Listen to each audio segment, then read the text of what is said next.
السلام عليكم. جيت اليوم باش نشارك معاكم قصتي.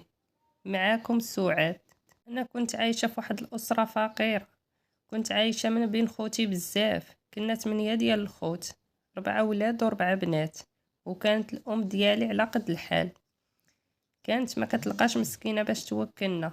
والاب ديالنا كان خدام غير طالب معاشو، كان مسكين غير كيدور ويترزق الله داكشي اللي جابو كناكلوه، وعايشين في حي عشوائي.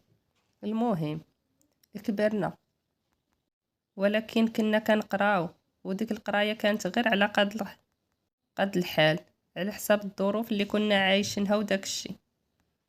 حتى الياقوت اليومي اننا كنا كناكلوه غير محدود، داك الشي غير على القد وصافي.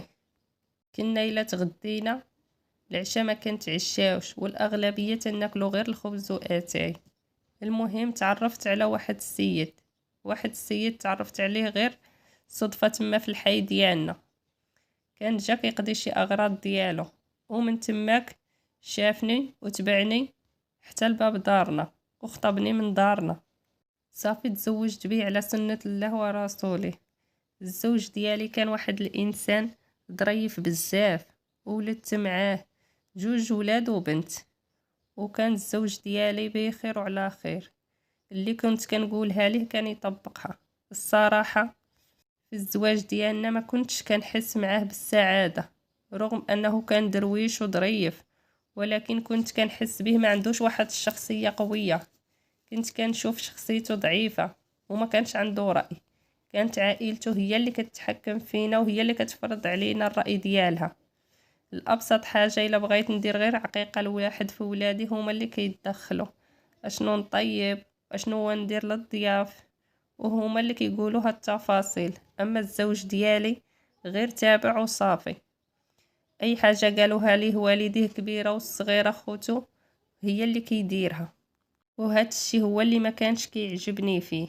وفي العلاقه ديالنا اللي كنت عايشه معاه دائما ما كنحش براسي كيف قلت لكم بالسعاده، واخا انه موفر ليا كل شي، حيت كان راجلي ميسور وكان لاباس عليه وعمره ما خسر ليا الخاطر.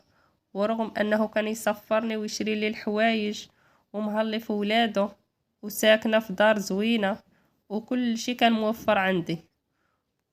وفوق هاد الشي كامل كنت كنعاون حتى والديا وخوتي، ولكن شخصيته ما كانتش كتعجبني، حيت كانت اي حاجه كيقول عليها واخا، حيت كان درويش بزاف فوق القياس. وعلاقتنا الزوجيه عمرني ما حسيت به معاه بالسعاده، وخصوصا كيف كنقولوا انه ما مقنعنيش، وخصوصا مني كيبدا دوك القبل والمداعبات. داكشي ما كيعجبنيش فيه، كنقول بحال كنعدفو. المهم ما كيعجبنيش، وكنبقى نتمنى امتى يبعد مني، واخا انه انسان ظريف بزاف وقاري عليا وكل شي. صافي بقيت عايشه معاه بحال هكا، واخا كيبغي مني ولا يطلب مني شي حاجه كنديرها غير بالزز معاه. بقيت عايشه بحال هكا معاه حتى لواحد النهار تعرف على واحد السيد صاحبه في الخدمه، واحد الشاب، وهداك الشاب كان مازال باقي بلا زواج. هاد الشي عرفتو غير من خلال الهضره ديالو عليه، وداك الشي كيقول لي راه انسان مخلق ودرويش، وراه دخل معايا في واحد البروجي وهادي. هاد الشي فاش كنسمعو كيدوي عليه. واحد النهار هو يقول لي ديري شي حاجه لغدا مزيان، راه غادي يجي يتغدى معانا. وفعلا داك الشي اللي كاين.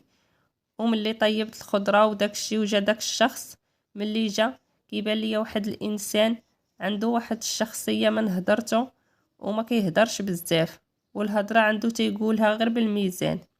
هضرته معبوره وموزونه. ما نكذبش عليكم، قلت هذا هو الشخص اللي كان خاصني، هذا هو الشخص اللي كنت انا باغيه من الاول. صافي ودخل ليا في دماغي، وبقى دائما تيجي عند راجلي، وديما نوجد ليهم الماكله. ووليت انا باغاه غير امتى يجي باش نشوفه.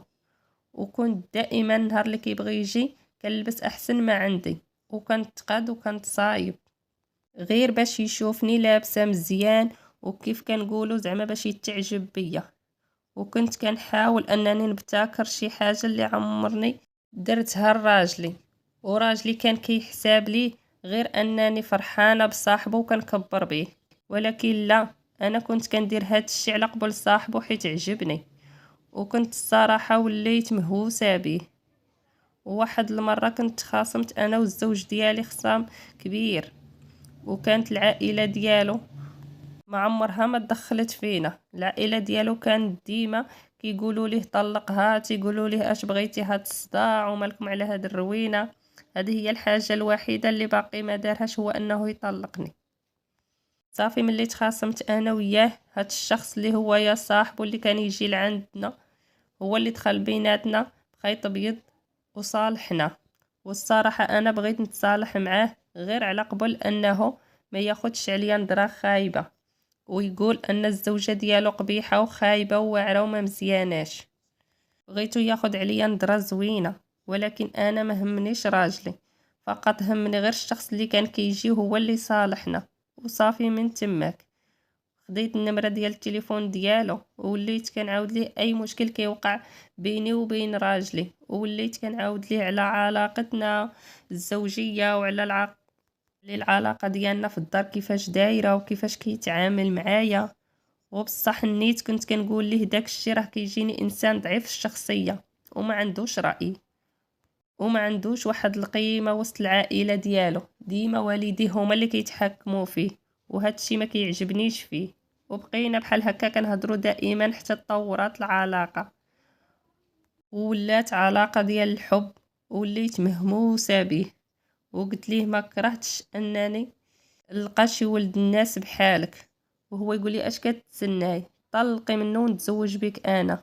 والصراحه ما ترددتش لحظه، وقلت غادي نطلق منه وغادي نتزوج، ولكن الوليدات كي غندير فيهم؟ قال لي خلي ولادك ليه، وهو ملي غيكبروا غيرجعوا ليك. وسمعت منه بحال دار ليا شي حاجه، بحال ما فهمتش بس سحرني. اي حاجه ولا تيقولها ليا كنقول ليه واخا. صافي قبل ما نطلق منه غادي طلبي منه الفلوس، طلبي منه شحال من حاجه. الفلوس اللي عنده كتيره غادي تاخديها. والزوج ديالي كان ساذج، داكشي اللي كنت كنقولوا ليه كيحطوا ليا وتيقولوا بلا حساب، ما كيسولنيش اشنو غادي ندير، حيت كان داير فيا الثقه التامه.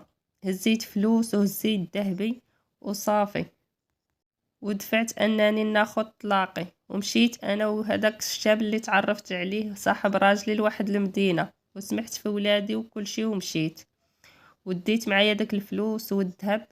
المهم مشينا لواحد المدينه، ودخلنا لواحد الابارتمون غير صغير، على صغر من الدار اللي كانت عندي، والفراش كان غير على قد الحال. المهم داك الشي كامل ما همنيش حيت عماني الحب ديالو. صافي بركنا واحد السيمانه بحال هكاك، ومن بعد تكاتبنا. وملي تكاتبنا لقيتو عطيتو كل ما كان ملك عندي، عطيتو الذهب، عطيتو الفلوس، عطيتو كل شيء. ومن بعد دازو شي شهرين تقريبا، صافي السيد تبدل عليا، ولا تيعايرني وتيهيني وكيضربني، ولا تيعنفني، كيقول لي خليتي ولادك على قبلي. يعني واحد الاهانات اللي وليت كنقول كيفاش انا حتى تغرمت بهذا الشخص. ووليت كنقول غير كون رجع بيا الزمان اللور عمرني ما كنت غندير بحال هاد الفعله. وندمت بزاف وما فكرتش، حيت ما عرفتش شنو وقع ليا. ندمت اللي خليت ولادي مازالين صغار ولحتهم، وخليت الراجل اللي كان داير ليا قيمه. وهو دابا قال لي يعجبك الحال بركي، ما عجبكش الحال سيري. وقلت ليه رجع ليا فلوسي وطلقني. قال لي فلوسك عطيتيهم ليا وما عنديش دابا، بغيتي تجلسي جلسي، ما بغيتيش نعطيك ورقة طلاقك. وملي كيقول لي هاد الهضره كنزيد نمرض، وليت مريضه بالاعصاب وحالتي حاله. وحتى والديا ما عارفنيش انا فين كاينه. كيسحاب ليا هذاك هو الراجل اللي غيهزني وغيكون السند ديالي. ولكن درت اكبر غلط، انني تبعت القلب وخليت ولادي. وهذا الشيء كامل الزوج ديالي كان داير ليا بحال الماء القليل، ولكن انا غدرته وندمت واحد الندم كبير.